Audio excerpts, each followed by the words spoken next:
그냥 짧게만 보여드리겠습니다. 기능의학 다 하시면 되니까. 그러니까 하시면. 그래서 이 마이크로바이오타를 조절하는 방법은 패시브 액티브다 방법들이 있습니다. 그래서 패시브한 방법은 다이어트, 라이프 스타일, 인바이런먼트고요.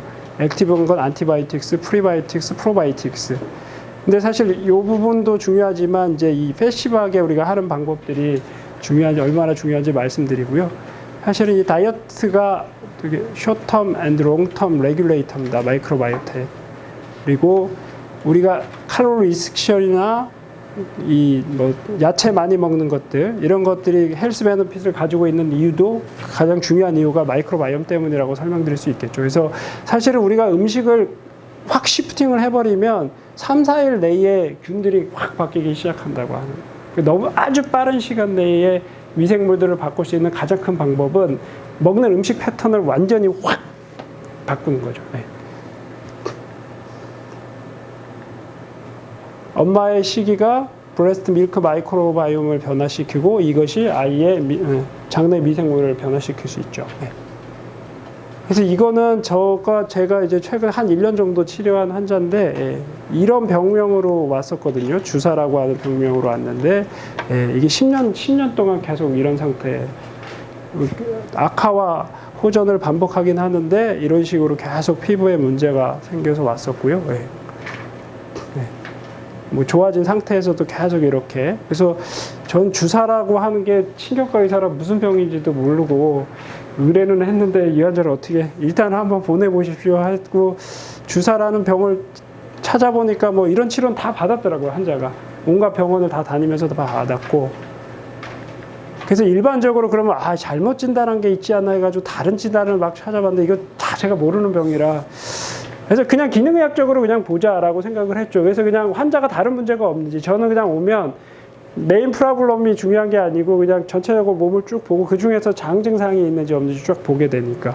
그래서 사실 다른 문제가 없는지 항상 기능의학 진료를 하다 보면 병을 몰라도 치료할 수 있는 환자들이 되게 많아요. 그래서 자꾸 병을 공부하려고 하지 말고 기능의학 기본에 충실해서 환자한테 물어보면 환자가 여러 가지 얘기를 합니다. 안 물어보면 아무도 얘기 안 하거든요.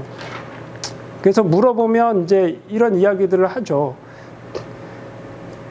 이때부터 생겼대. 김밥 한 줄 먹으면서 몇 시간 동안을 살은 전혀 안 빠지는데 엄청 힘들게 운동을 했고 그 다음에 스트레스 자주 받고 잠 잘 못 자고 설사 자주 하고 배에 가스 잘 차고 이런 장 증상들을 찾아내는 게 중요하고요. 어릴 때부터 우유를 먹으면 계속 배가 아팠다. 락토즈 인토러런스 있는데 아마 유제품들 계속 먹죠. 그 다음에 이런 것도 중요해요. 출생 후 황달로 입원하면 대부분 출생 때부터 안티를 막 쓰는 경우들 많죠. 어릴 때부터 자주 배가 아팠다고 들었다. 그리고 이 피부 문제 때문에 항생제를 10년 동안 먹었다. 이런 것들 보면 이 환자의 마이크로바이옴 시스템들이 다 망가졌다는 걸 알 수 있겠고 그 다음에 스트레스와 관계된 겉브레인 엑시스도 망가졌다고 생각할 수 있겠죠. 그 다음에 2년 전에 갑자기 공황장애가 생기기 시작했고 이런 것들이 이제 쭉 여러 가지 문제들을 다 같이 찾아내시면 됩니다. 그러면 이런 같이 찾아낸 문제들, 이 피부의 문제와 이 환자가 가지고 있는 몸의 문제, 과민성 대장증후군, 공황장애, 디스바이오시스나 스트레스, 만성 피로 이런 문제들을 어떻게 연결시켜서 하나로 해석할 거냐를 생각을 해보시면 되죠.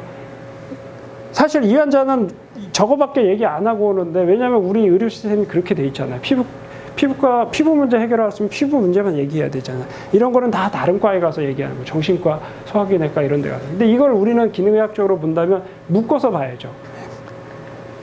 이건 뭐 환자가 쭉 보내준 히스토리인데 이런 히스토리도 받아보면 되게 재밌습니다. 그래서 이런 것들을 설명할 수 있는 합리적인 추론이 가능한 질병 모델을 우리가 찾아야 되는데 그러면 겉브레인 스킨 엑시스라고 하는 개념이 있습니다. 겉, 브레인, 그 다음에 스킨이 하나도 다 연결되어 있는 엑시스죠. 그래서 피부 질환이 장과 뇌에서 스트레스나 이런 걸로 충분히 생길 수 있다라고 하는 개념들이고 그 다음에 우리가 이런 웨스턴 다이어트를 많이 하게 되면 인슐린 시그널링 패스웨이, IIS 패스웨이가 항진이 되면서 충분히 여드름을 만들 수 있다. 그래서 우리가 여드름 환자들한테 설탕하고 밀가루 먹지 말고 하는 이유들은 이런 과학적인 근거들을 다 가지고 있습니다. 그래서 아주 이 바이오케미컬하게도 어느 정도 입증이 되어져 있고 그 다음에 아까 말씀드린 겉브레인 엑시스가 그래서 이 환자가 가지고 있는 공황장애나 앵자이어티가 전혀 별개라고 생각하지 않을 수 있는 이유들은 겉브레인 엑시스가 망가지면서 이쪽에 문제가 생겼다라고 볼 수도 있겠죠. 그래서 제가 내린 결론은 이 환자의 겉브레인 스킨엑시스 디소더다. 그리고 이 환자의 베리어 디스펑션, 특히 리키것이 있고 이쪽에 에코시스템에 문제가 있다라고 생각을 했고 이제 치료를 시작을 했습니다. 그래서 이 기능의학 나무인데 이 나무에다가 환자 증상을 이렇게 요런 거 한번 해보시면 생각보다 재밌습니다. 이 열매가 사실은 우리는 열매만 치료하잖아요. 이렇게 패닉, 인솜니아, 로자세아, IBS 이런 게 열매라고 하면 이 열매를 우리가 각각 따로 볼 것이 아니라 중간에 볼 수 있는 같이 이거를 하나의 원인으로 묶을 수 있는 방법이 분명히 있죠. 그리고 이런 것들을 일으킨 트리거가 여기 있습니다. 여기 보면 ATM이라고 해서 선행 요인, 유발 요인, 그 다음에 메디에이터. 사실 요거만 조절해주면 이 위의 문제들이 다 해결되거든요. 그리고 환자의 히스토리를 통해서 이런 것들을 찾아내고 중간에 이런 것들을 설명하는 기전들을 놓게 되면 이 환자를 치료할 때 좀 이런 것도 한번 만들어 보시면 또 장기적으로 치료하는 플랜에 도움이 될 수도 있습니다. 그래서 치료 일단 해보면 되죠. 좋아지는지. 사실 장 증상이 있으면 다 5R 해보시면 되는데 제가 5R 할 때 제일 중요한 게 이제 요거 우유, 밀가루, 설탕 요거 3개 빼는 거. 요게 첫 번째. 왜냐하면 요거는 이제 장내 세균들 특히 C5가 있으면 얘네들이 다 안 좋게 디스바이오시 있을 때 다 안 좋게 작용을 하거든요. 그래서 요거 빼는 거. 그 다음에 넣어줄 거는요. 제일 중요한 게 이겁니다. 위산, 효소, 그 다음에 프로바이오틱스 같은 미생물들 써줄 수 있는데 요 3개가 되게 저는 제일 중요하다고 생각하고요. 그 다음에 리페어나 리밸런스는 이게 대부분 요거 생각하시는데 저는 이게 2개가 더 중요하거든요. 요거도 써도 되지만 잠자는 거하고 환자가 릴렉스 잘하는지 꼭 특히나 잠은 정말 체크를 잘 하셔야 되는데 어떤 걸 해줘도 환자가 잠 못 자면 하나도 안 좋아지 아시죠? 네.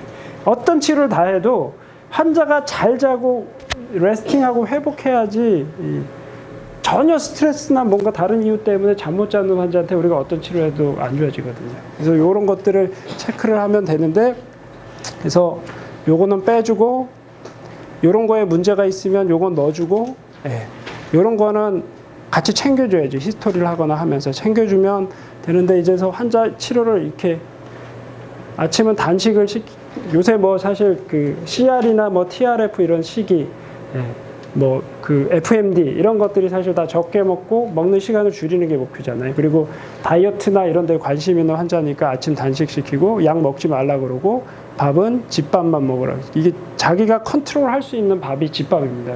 자기가 만드는 거니까 이걸 먹이라 그러고 그 다음에 녹즙을 먹어야 되는 이유는 아까 말씀드렸죠. 마이크로바이옴이 억세서블한 카보하이드레이트, 그러니까 맥이라고 하는 게 분명히 있어야 된다. 그래서 그거로 되게 좋은 거는 녹즙입니다. 사실 우리가 엄청난 많은 파이버나 이런 섬유질을 한 번에 섭취할 수 있는 게 한 30분 동안 먹을 야채를 녹즙을 갈아서 그냥 마시면 그냥 5분, 10분 안에 다 먹을 수 있거든요. 그 다음에 이런 걸 할 수 있으면 하고 프로바이오틱스도 하나 추천을 해서 좀 주긴 했고요. 요거 빼라고 한 이유는 이제 이런 다이어트 요법 때문에 그럽니다. 첫 번째는 이게 엘리미네이션 다이어트, 그 다음에 이 C5가 있으면 로우 포드맵 다이어트를 해야 되는데 이게 다 포드맵이거든요. 그 다음에 녹즙을 주는 이유는 아까 말씀드린 하이맥 다이어트를 해야 되기 때문에 녹즙을 주는 거고요. 이건 아까 말씀드렸고 글루텐을 빼는 이유는 피부에 많은 문제들이 글루텐하고 연관되어 있다는 연구들이 많거든요. 그래서 어떤 밀가루나 이런 거 먹고 빵이나 이런 거 먹고 좀 불편하다고 하는 사람들 피부 질환이 있으면 글루텐은 한번 완전히 엘리미네이션 시키면 좋아지는 분들 되게 많습니다. 그러면 요건 아까 역시 피부 문제가 있으면 기본적으로 칼로리를 좀 줄여주고 하는 거는 다 그 웨스턴 다이어트 패턴에서 트래디셔널 다이어트로 바꿔주는 거 다 의미가 있고요. 그래서 일단 먹는 게 저는 이제 이렇게 올리고 안티제닉 해야 되죠.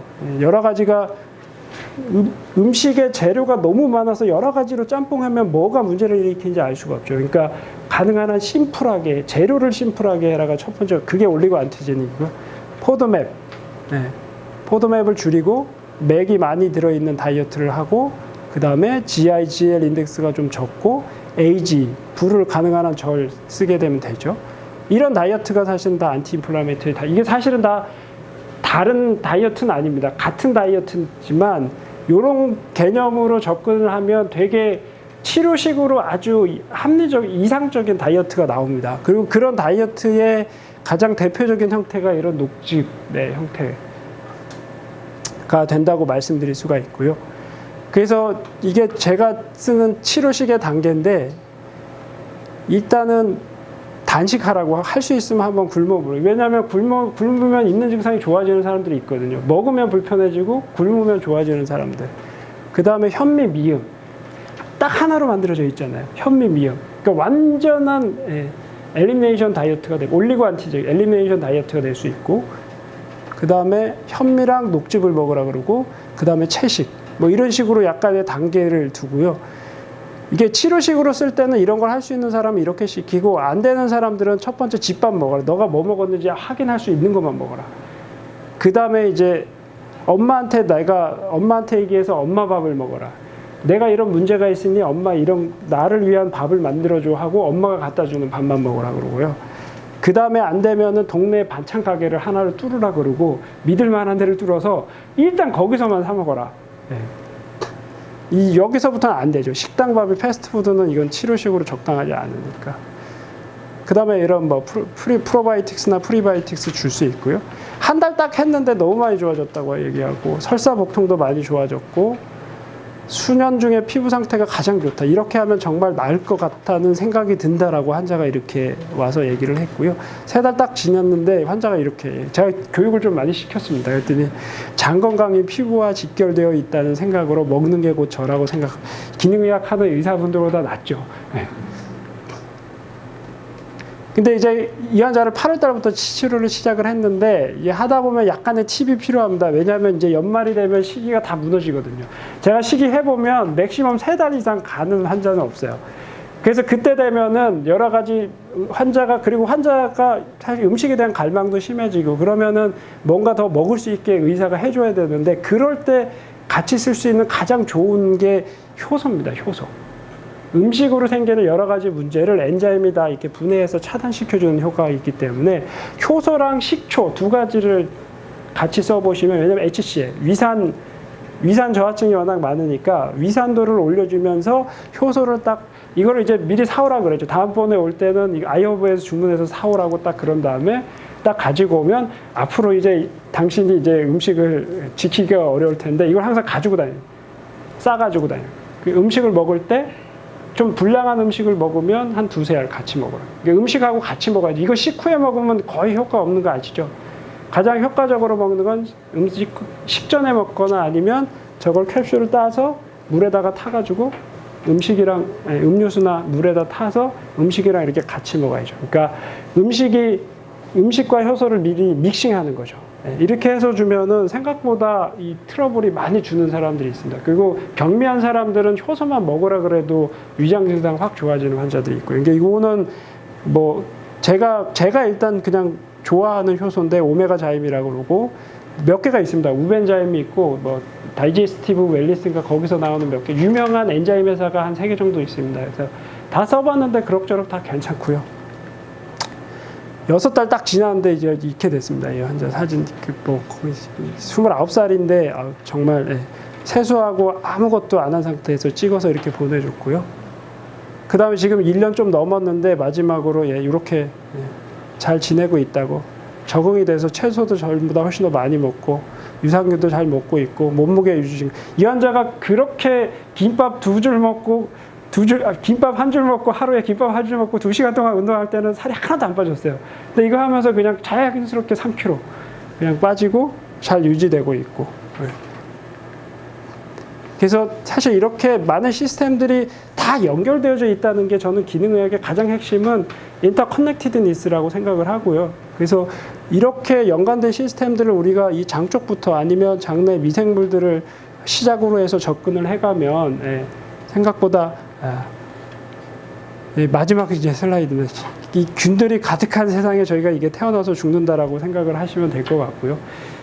저는 이제 기능의학 하면서 저는 이제 요양병원에 있어서 조금 시간이 많다 보니까 이런 가장 기본적인 거를 환자들하고 많이 하기는 합니다. 근데 해보면 우리가 어떤 서플리먼트나 제품들을 많이 쓰는 것보다는 또 중요하긴 한데, 이런 기본적인 걸 조금 해주면서 제품을 쓰면 환자들이 훨씬 좋아지는 경우가 많거든요. 근데 이걸 안 하고 이제 그런 것만 할 때는 사실 생각보다 환자가 좋아지거나 만족도가 떨어지는 경우도 가 많고, 사실 오늘 뭐 여기 메드넥스에도 사실 좋은 제품들이 많이 있는데, 어떻게 보면 우리나라에서 기능의학은 제가 이렇게 환자를 진료하는데 2,000원, 3,000원 받거든요. 오면 맨날 30분에서 1시간 동안 이제 교육하고 다 점검하고 어땠는지 하고 이렇게 하는데, 그게 참 현실적으로 어렵죠. 근데 환자는 좋아지게 해야 계속 오고, 계속 이 환자가 처음 올 때는 사실은 가면 검사비만 100만 원 이상 들 거라고 했는데, 제가 한 달만 해보고 안 좋아지면 검사하자고 했는데 한 달부터 확 좋아져가지고 검사할 것도 없고 그냥 계속 가자 그냥 그렇게 시작이 됐는데, 조금 좋아지게 하면서 선생님들이 가지고 있는 툴은 이 기본이 충실하면 여러 가지 제품들을 그냥 대충 써도 좋아지는 경우들이 많습니다. 그러면 이제 이런 데서 부수적으로 어떤 운영에 관계된 수익은 창출을 하시되, 사실 다시 한번 기본으로 돌아가시면 훨씬 더 좀 좋은 결과들이 생기지 않을까 싶고요. 네, 오늘 저기 그 대표님 좋은 자리 만들어 주셨는데 여기 회사 제품도 많이 써주시고, 그 다음에 그 메디넥스에서 나오는 제품은 사균 제품이에요. 근데 사균 제품의 장점이 뭐냐면 안정성이에요. 안정성. 그 다음에 훨씬 더 많은 균들을 넣을 수 있다는 거고요. 왜냐하면 생균 제품들은 사실은 이제 리얼 월드에서 균들의 그 생존율이나 이런 거 테스트 해보면 계속 떨어지거든요. 그래서 이제 그런 걸 방지하기 위해서 뭐 냉장, 배송부터 다 여러 가지 유산균 선택에 있어 되게 툴이 많은데, 그것도 제가 사실 강의록이 있긴 한데, 그걸 알면 이게 나와 있는 유산균들이 많은 것들이 사실 좀 문제가 많다는 걸 선생님이 알 수 있을 텐데, 어쨌든 사균 제품은 제품을 되게 균질화하고 안정화시킬 수 있다는 되게 장점이 있고요. 그리고 사균 제품은 우리가 사실 프로바이오틱스로 최근에는 구분하진 않고 포스트바이오틱스로 구분을 합니다. 네. 그리고 포스트바이오틱스 쪽에서는 많은 제약 제품이나 이런 것들을 만들려고 하는 이제 여러 가지 약으로서의 제품들을 지금 현재 하고 있는 상태고, 그리고 포스트바이오틱스도 분명히 효과가 있다는 거는, 살아있어서 꼭 효과가 있다는 건 아니죠. 왜냐하면 죽은 상태로도 들어가도 얘들이 이 사이의 에코시스템들의 시그널들을 다 전달해주는 역할을 하기 때문에, 아시지 않습니까? 뭐 프로바이오틱스 들어가도 생존율이 거의 별로 얼마 안 되고, 얘들이 생착을 해서 거기서 자기들의 집단을 만든다는 거는 사실 엄청 어려운 일이죠. 다른 애들이 다 땅 잡고 있는데. 그래서 포스트바이오틱스도 되게 좋은 대안 중에 하나는 될 수는 있습니다. 사균을 말하는 거예요? 사균을 포함한 균들이 만들어내는 모든 물질. 그래서 프리바이오틱스는 균들의 먹이고요. 얘는 균이고, 얘들이 만들어내는 많은 대사 물질 아니면 얘들의 시체, 뭐 사체, 모든 것들. 네, 이거를 다 포스트바이오틱스로 현재 이제 분리해서 이렇게 이야기들을 하고 있고, 논문들도 이제 그렇게 나오고 있습니다. 네, 제 강의는 이제 여기서 마치도록 하겠습니다.